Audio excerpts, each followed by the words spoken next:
The global version of the Nokia 6 is not coming out till at least May of 2017, so how can we review it?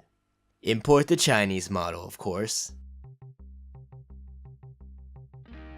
Nokia phones are back on the scene in 2017. Well, the name is at least. The Nokia we know from the 90s has been out of the game for a long time, but HMD Global has acquired the Nokia brand and is looking to release a few phones this year, starting with the Nokia 6. First off, this is one sturdy phone. It looks and feels great. The body is solid and all metal, and ours came in a smooth, matte black. We appreciate the weight, especially knowing that it's due to the industry-leading sturdiness that Nokia phones are known for. The frame's edges are quite sharp, and even though we are not fans of their shiny polish, we appreciate how good of a grip they provide.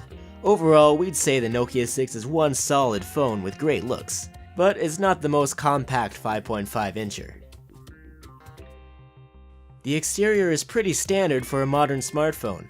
A 3.5mm headphone jack is included, and that's a relief. Near the top, there is an 8-megapixel selfie camera and the phone's earpiece. This earpiece doubles as one of the stereo loudspeakers. The other is located at the bottom of the phone. Right next to it, there is the old school micro USB 2.0 port and the microphone. We also find a hybrid dual SIM slot on the left side. This allows you to expand the storage if you don't need dual SIM functionality. The fingerprint reader is front-mounted and located between two touch-sensitive navigation keys. You can use it to unlock your phone, and it also acts as a home key. The reader responds quickly, but it's not the most accurate we've ever seen.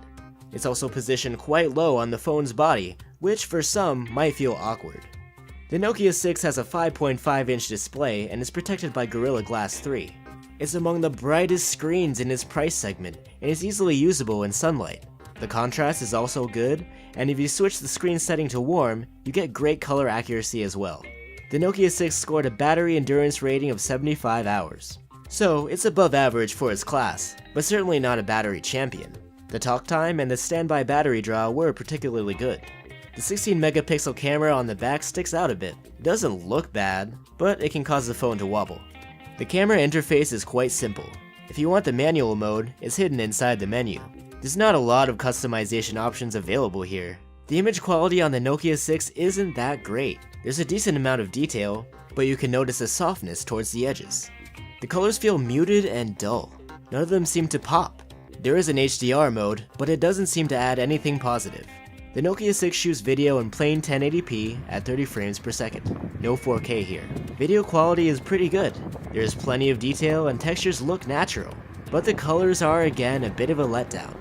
Our Nokia 6 boots Android 7.0 Nougat with Nokia's customized UI on top. On the Nokia home screen, all of the system items and pre-installed apps are painted in Nokia blue, and they're all circles. Aesthetics aside, this makes it hard to find a particular function at a glance.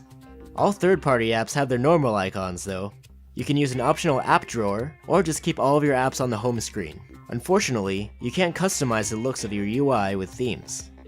The notification shade is easy to get to, and the toggles are big, but there is no way to toggle the auto brightness mode from here. Inside the phone we have a Snapdragon 430 chipset with an octa-core CPU. It's still an entry-level mid-range processor. In our tests, it didn't stand out in any particular way. With that said, in regular use, the smartphone ran smoothly. It was responsive, and we didn't have any glitches to speak of. Even better, the phone remained cool throughout our entire testing session. A phone of many contradictions, this Nokia 6 is. It's HMD's first Nokia smartphone, and yet it's not a top-tier product. You've got an awesome build quality, but an entry-level chipset. The screen was very good across the board, while the cameras failed to impress us in any way. You get the point. The Nokia 6 is a solid phone with an attractive price tag, and it's a great phone to recommend. But we'll surely revisit this review once the global version comes out in a couple of months. Until then, don't miss checking out our detailed text review over at gsmarena.com.